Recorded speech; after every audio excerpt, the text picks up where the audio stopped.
Çünkü meslek alanımız çok hızlı bir patlama yaşadı. Çok moda oldu. Bu her moda oluş içinde riskler de taşır. Risklerle beraber geldi. Sonra bilimsellik psikolojide yine ön plana çıktı. Ama bu arada fenomenler, sosyal medya falan derken bu sefer bu kompleks bilgiler çok basit bir dille anlatılmaya çalışırken şekil değiştirdi. Çok güzel vurguladınız bunların güzel örneklerini verdiniz. Ama şimdi yine iş hayatında psikoloji bilmek bir adım öne geçirecek dersek şayet siz bu konuda nasıl düşünürsünüz? İnsanlar işlerini kaybedecekler mi? Lafı bu kadar uzatıp da bu kadar basit.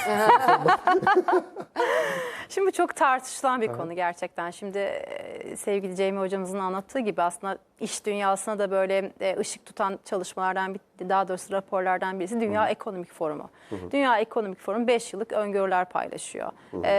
Aslında ben hep şöyle anlatıyorum.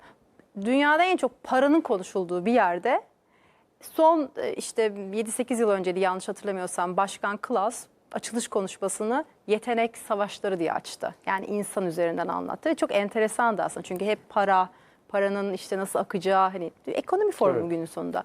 Ve o öngörülere baktığımızda işte tarihsel sürecine bakalım öngörülerin. Hep daha teknik, fonksiyonel becerilerin beklenen beceriler olması yönünde bir hani raporlar yayınlanırken gelecek çalışma yaşamı için artık bu beklenen yetkinlikler arasında tam da Jamie hocamızın Pearson örneğindeki olduğu gibi aktif öğrenme stratejileri, sosyal etki, girişkenlik, networking diyebileceğimiz ağ kurma, duygusal dayanıklılık, empati gibi kavramların aslında ilk 10 beceri setinin içerisinde 2025 öngörüsünde olduğunu görüyoruz.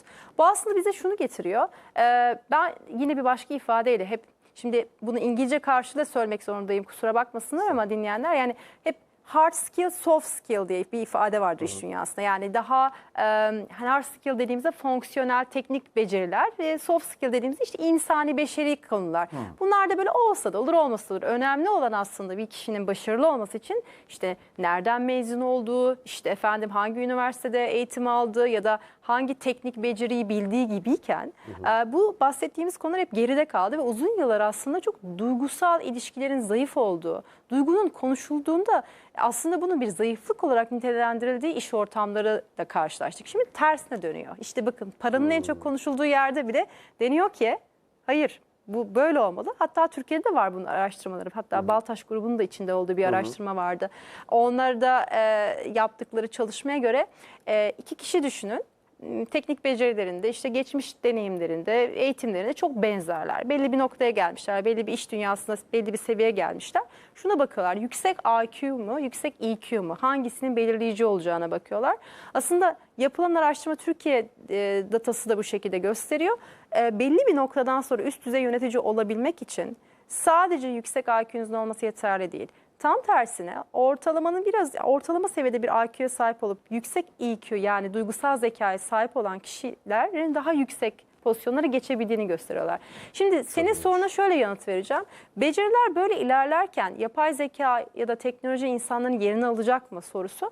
Böyle bir öngörüler tabii şu şekilde var. Özellikle otomatikleşme, robotikleşme gibi şeylerle mesela 2025 senesi için bile 85 milyon işin ortadan kalkacağı öngörüsü var.